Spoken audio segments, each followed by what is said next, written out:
Well, we know that Ronda Rousey is not one to, I guess you could say, be afraid to speak her mind when she feels like it.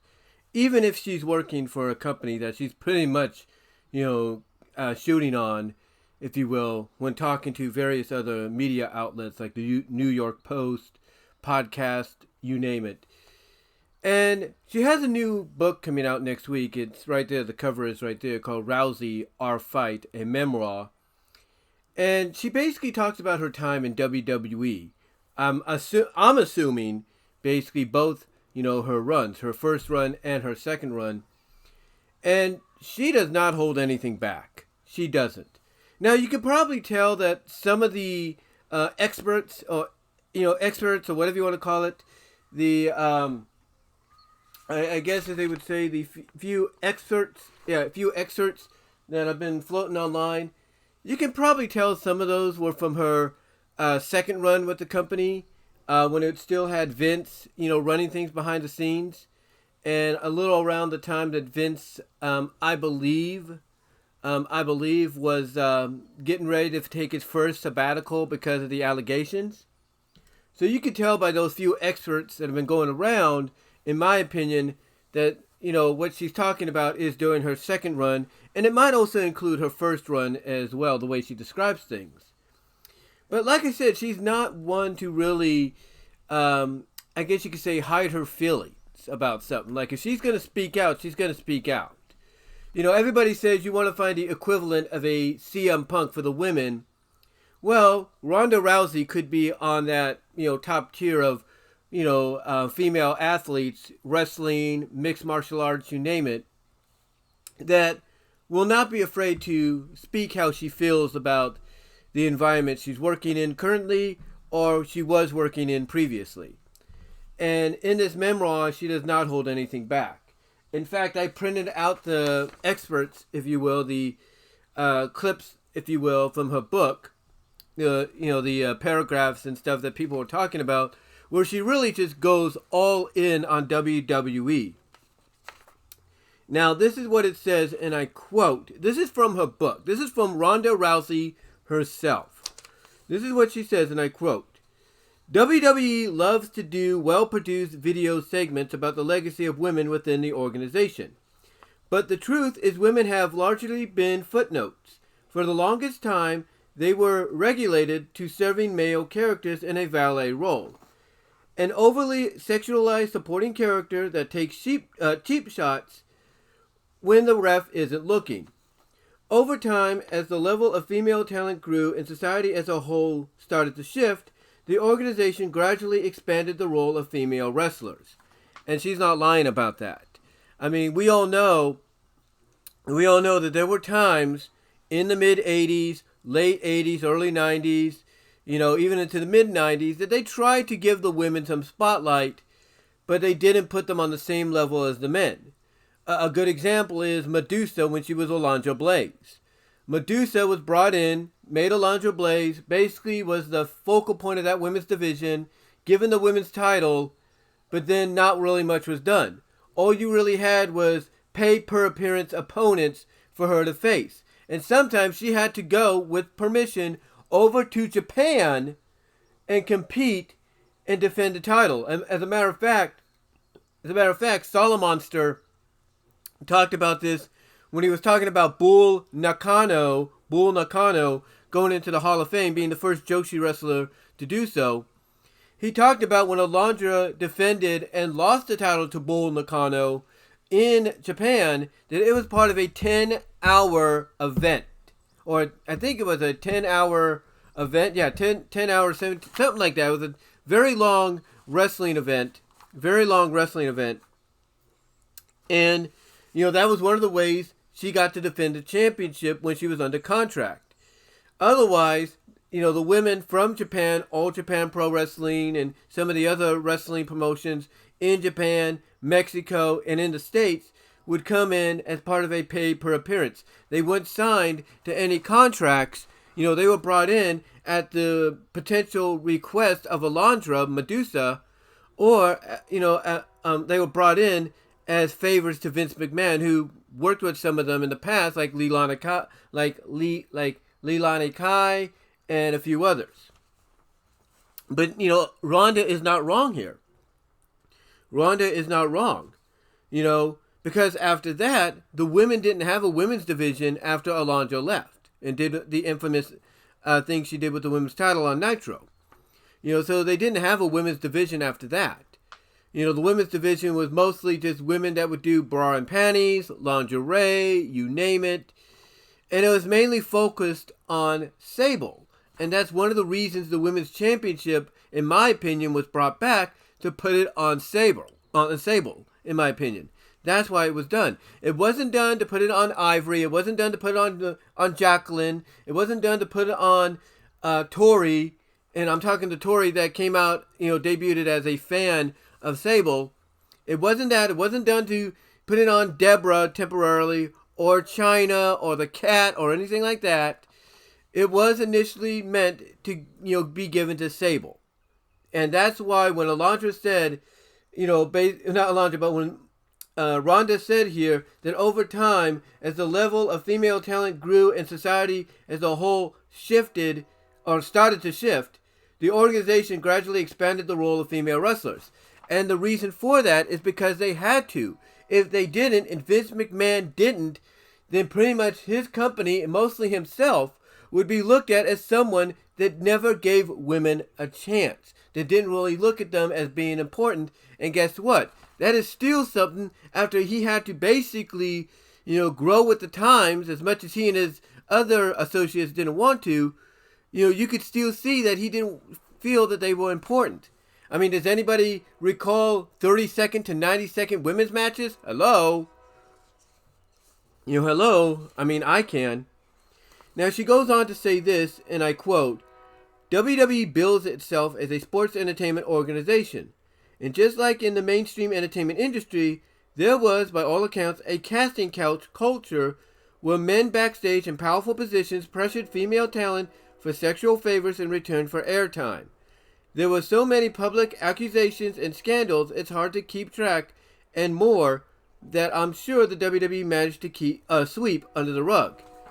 And with a lot of things being brought out nowadays, with Vince McMahon, and everything that's happening there with Janelle Grant and all that, I'm not disagreeing with Ronda here. I'm not. I think Ronda being back there herself and seeing it for herself, I would not put it past any of that being factual, being true. I wouldn't.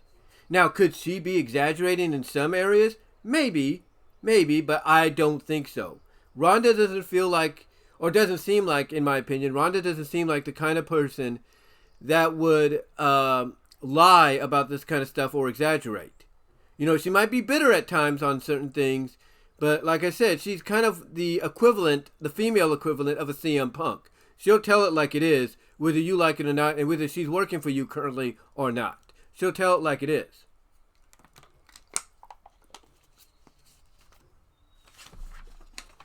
Hold on for a sec. While I do something. Just had to take care of something there. But anyway, yeah, I don't disagree with her on that.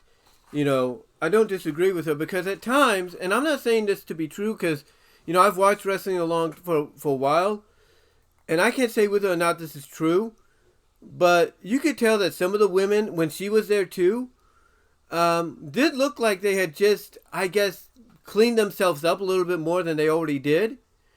Kind of got themselves re-pampered or something, or re-makeuped. You could tell there was something different. Like, obviously what you were seeing was not what was originally, set up to be, painted up to be. No offense when I say that. But basically made up to be for their appearance. So you kind of tell little moments here and there. So again, I'm not saying she's exaggerating, and I'm not saying she's doing this for being bitter. I'm just saying that I think if you look back during her time there are certain women, in that division that look like maybe they had a quick, I guess you could say makeover to make themselves look good, like nothing really happened. So that's just my opinion. So I don't deny she's not telling the truth here about, that being the case. Now, she continues on, and I quote, "Women weren't just being demeaned backstage. but center stage. Up until 2007, bra and panty matches where females won the match by stripping their opponent down to her underwear were an actual effing thing. Even after the gimmick was retired by WWE executives, I'm sure very reluctantly, and with a lot of let me reread that. Hold on. Let me rewind. Okay, let me rewind. Let me reread that. She continues, and I quote, "Women weren't just being demeaned backstage, but center stage. Up until 2007, bra and panties matches where female wrestlers won the match by stripping their opponent down to her underwear were an actual effing thing. Even after the gimmick was retired by WWE executives, I'm sure very reluctantly, and with a lot of laminating about political correctness, it was still clear that the organization placed more value on a woman's physical appearance than her physical ability." Which I think is very true. I mean, hello, they signed, and I say it with all due respect, they signed Eva Marie. And nobody liked that. Nobody liked that. That was a Vince McMahon call. They signed Eva Marie. So I don't blame her on that part. And I don't blame her. In fact, I agree with her that I think the executives, Vince McMahon, John Laurinaitis, Bruce Prichard, Kevin Dunn, and whoever else, they were probably very reluctant to do this. They were very reluctant to say, well, we got to get rid of the bra and panties matches. I don't want to do it, but, the damn correctness of this world, we got to do it or else we'll get in trouble. The public will get on us. We don't need that. We don't need bad PR. Unfortunately, we got to get rid of it, guys. And Kevin Dunn's probably being like, yeah, Vince, I do agree. It's wrong for us to have to get rid of this great match. But unfortunately, PR is important. And then John Laurinaitis is probably like, you're right, Vince. I want to keep the bar and panty matches going, but unfortunately, our world is shifting, and we need good public PR after the whole Benoit situation. Which according to this time, I would not be surprised is when they decided to, get rid of the bra and panties because of what Benoit did, giving them bad PR. They probably said, well, we can't have any more outside of what he did, so we're gonna have to get rid of a lot of stuff that gives us bad PR. And again, I'm sure Laurinaitis was like, yeah, Vince, I want to keep it around too, but unfortunately, because of the bad PR Benoit gave us, this could give us even more bad PR, so we got to get rid of it. And they did. They did. And it was over time that you could tell they started to focus more on the woman's ability in the ring. I mean, even despite some of the more degrading storylines, they put people like Mickie James, Beth Phoenix, and so on in, they at least focused on what they could do in the ring more so than anything. But she isn't wrong. The physical appearance was more valued than the physical ability, even after all that was pretty much thrown in the incinerator, if you will. Because, basically like I said, you look at Eva Marie, you look at the Bella twins. I'm just saying. She continues on, and I quote, "The Divas era, with its pink rhinestone butterfly title down..." Okay, let me continue. The Divas era, with its pink rhinestone butterfly title belt, dawned around the same time. Women, while now portrayed as wrestlers, were still expected to look a certain way. Think lots of makeup, little clothing, and huge boobs. It would take almost another decade, years after I proved women could be a huge combat sports attraction, before women truly started to get time in the squared circle, what diehards call a pro wrestling ring. And she's not wrong in that. The Divas Championship came into being. They did start to focus more on the women's wrestling, thanks to NXT. And even when the likes of Charlotte, Becky, and Sasha got called up, the Divas title was still a thing. And that's the title that basically Charlotte wore to the ring for her first WrestleMania. But yeah, she's not lying about that, and she's not lying about the fact that she was one of the main, if not the main catalyst, to prove that a female athlete combat fighter can be an attraction and mostly a sellout attraction. So yeah, I'm not disagreeing with her. I'm not disagreeing with her on that either. She's straight up on that one. She continues on, and I quote, "And it was only after WWE was basically armbarred into it, following a global social media backlash to hashtag Give Divas a Chance, after Divas were given a total of 30 seconds, less time than it takes most people to read this paragraph, for a nationally televised tag match. 30 seconds, 90 seconds, but she's not wrong. I mean, they were lucky sometimes to get like 2 minutes. And if a storyline, was, I guess, good enough, they'd get about, if they were lucky, 10 minutes. I mean, there are pay-per-view matches where the women, when it comes to championship matches, were given like 12 minutes at most. But yeah, anything outside of that was like, forget it. I mean, let's look at one of the Survivor Series matches with the women. Some of those, they went a decent time, but not the time that, let's say, the first women's Survivor Series match went. When it was when you had teams captained by Sensational Sherry and the Fabulous Moolah, or even later on, post Divas era into what we have now. Some of those matches didn't even last like 10 minutes or 15 minutes at most.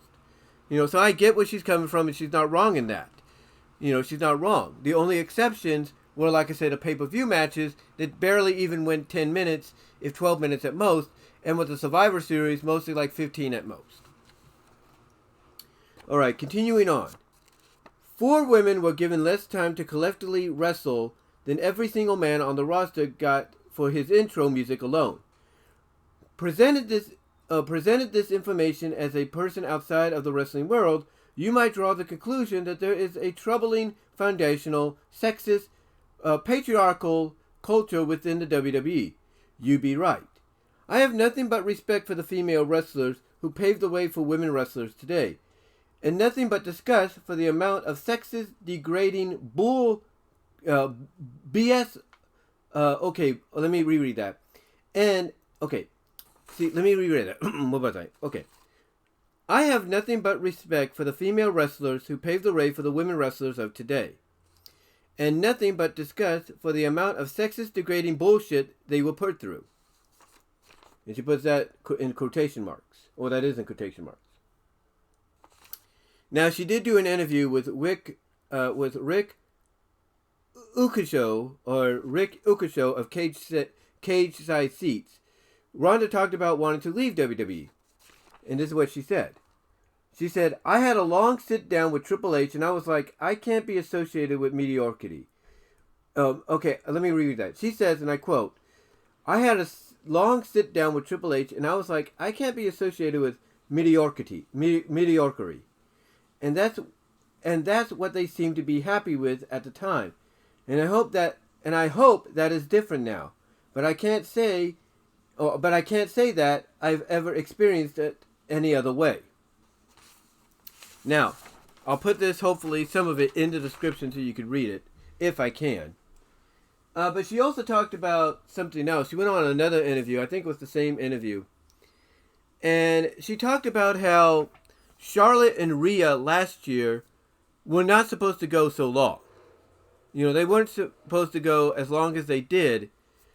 But according to her, Charlotte whipped out her big DICK and pretty much got what she wanted. Basically like, hey, let us go out there and cook. Ronda didn't like that. Ronda didn't, feel like that was the right move for Charlotte to do. Because if you believe what she's saying there, like, hey, Charlotte basically whipped out her big DICK to get what she wanted, to allow her and Rhea to cook and have a great matchup, one of the best women's matchups in WrestleMania history. If you take what Ronda is saying at face value in that area, then you can almost assume that what a lot of fans like me, you, Alex Hicks of Just Alex's World, and others, were speculating that Rhea should have just gone, that match should have just been Rhea squashing Charlotte within a matter of moments. If you take what she's saying at face value to be true, then the direction that we all thought they should have gone probably was the direction they were going to go. Until Charlotte, as she puts it, whipped out her big ding-dong, in her opinion, and said, no, you're going to allow us to cook and cook well. And as much as Ronda may not have liked it, they did cook. They did cook, and they put on one of the best women's matches in WrestleMania history. But again, if you take what she's saying at face value in that area, then a lot of us speculating and hearing rumors, in reports, of, the Rhea Charlotte match probably going to be a squash.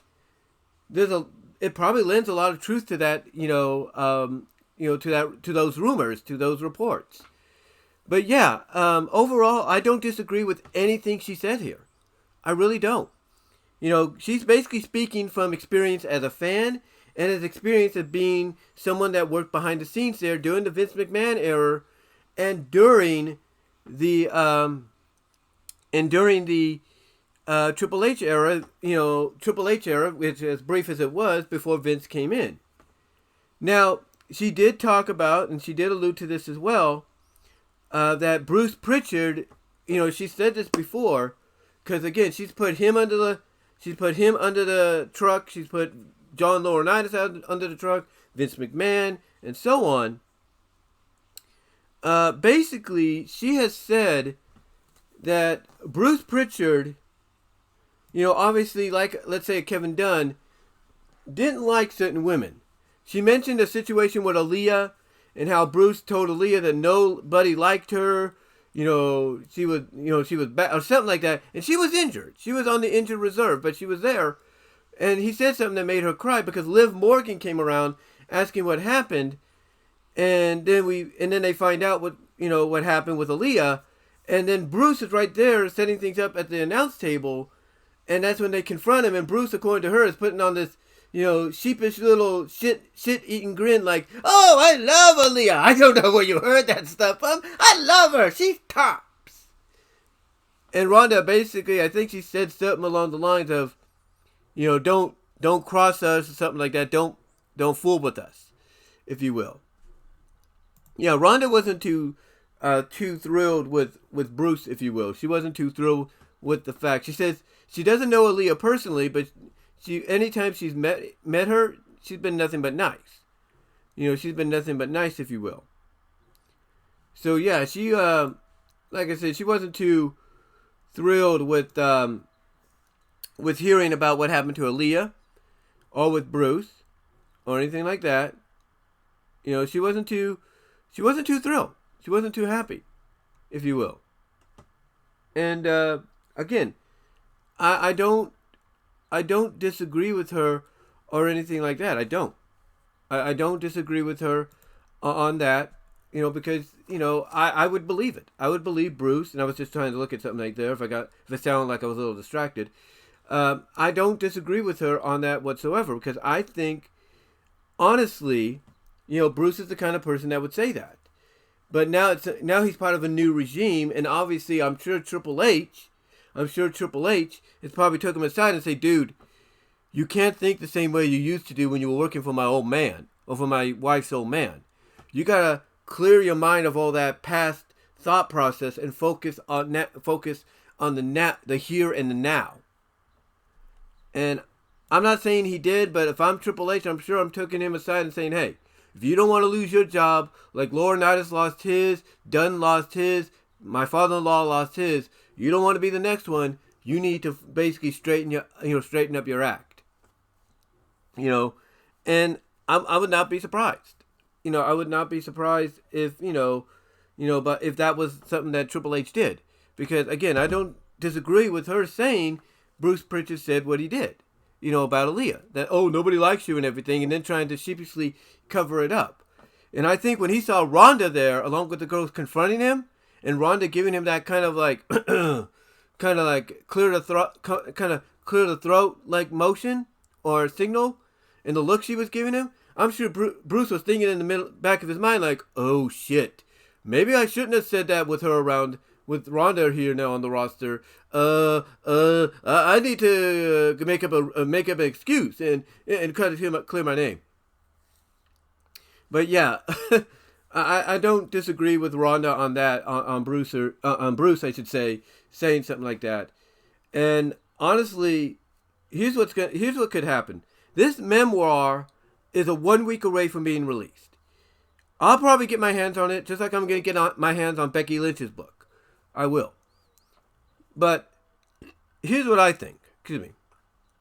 Here's what I think is going to happen. These excerpts from the book that are out there floating about, you can't tell me it's not going to get the attention of TKO. It's not going to get the attention of Ari Emanuel, Mark Shapiro, Nick Khan. You can't tell me it won't. And everything she said in there. And especially bringing up Bruce and Vince and John. So you can't tell me it's not going to get their attention.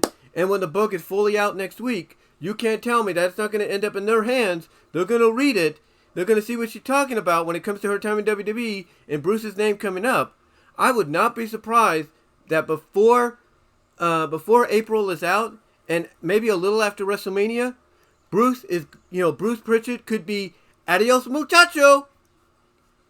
That's what could happen. That's what could happen. They take this excerpts from the book. They read the book itself when it comes out. I would not be surprised. Maybe it won't happen, but the way things work nowadays, you don't want the company you own, to have any more bad mojo, if you will, on it. Any more bad mojo on it. So I would not be surprised if Bruce gets called into the offices of Nick Khan or Mark Shapiro, and he's basically told, yeah, Bruce, we got to let you go because this is not painting you in a good light. This is not painting you in a good light. If what you said about this Aaliyah girl that Triple H said was actually getting better in the ring. Because here's the thing too, she had nothing but praise for Triple H, for Paul Levesque. She had nothing but praise for him, saying he's one of the better people when it comes to the business side of things. So, yeah, right now, if I'm Bruce Prichard, and I'm knowing this is out there, these experts are out there, and I know the book is basically a week away from being released, if I'm Bruce Prichard, I am sweating bullets right now. I am just sweating bullets, looking at my watch if I'm wearing it, looking at the time on my phone, and counting down the days to that release of the book, comes out, which ironically is around WrestleMania time. Counting down the days, I'm probably, if I'm Bruce Prichard, going on my computer, my laptop, typing up or bringing up my resume, adding, the additional New Year's I've had with, WWE, the additional, what has it been now, like 15 years, something like that, 13 years. If I'm him, I'm, 10 years, I think, whatever it is, 10 years, 9 to 10 years. If I'm him, I'm bringing up my resume and adding on 2015, 2016 to 2024 or so, just in case, because again, this comes out and his name is in there for what he said about Aaliyah, but his name is in there for the way he, along with Vince and John and Dunn, looked at women. I do not feel like he's going to be lasting much longer. I mean, everybody has said he's got to be the next to go and everything. And yeah, Triple H likes him, but I think Triple H is realizing when this book comes out, and you can't tell me Triple H isn't hearing about these experts from the book being released publicly. Even though Triple H might like him, Triple H can't save him. When it comes to this coming out. Triple H will not be able to save him, and I think Triple H knows that. And I'm pretty sure Triple H is going to have a heart-to-heart with him or talk with him and say, man, I'm just going to let you know, whatever happens, within the next week, it's been nice working with you. We'll always you can always contact me, talk with me whenever you need to. So yeah, if I'm Bruce Prichard, I'm sweating bullets right now. I'm sweating bullets. I'm looking at my watch, I'm looking at my time on my phone, and I'm like, this WrestleMania 40 could be the last WrestleMania I help produce. In fact, if I'm him and I'm looking at the upcoming Raw and SmackDown for next week along with Mania, I could be telling myself, yep, it was a nice ride, and these are probably going to be the last shows I help, creatively produce. And then that's it. That's it. So he better be on his hands and knees and praying to the Lord above to forgive him for what he said about women, and pray to the Lord above that he keeps his job. But I wouldn't be surprised, and if you hear anything in the background, that's my laundry right now. I would not be surprised if I'm him, that if he doesn't get let go, he gets put on probationary period. He gets put on a probationary period. I would not be surprised by that whatsoever, and I don't think anybody listening to this right now would be surprised by that either. So yeah, if I'm him, I'm sweating bullets. I'm bringing up my resume on my computer on my laptop, updating it with WWE 2015 to 2024. I'm looking to other promotions that might need me, other outlets that might need me.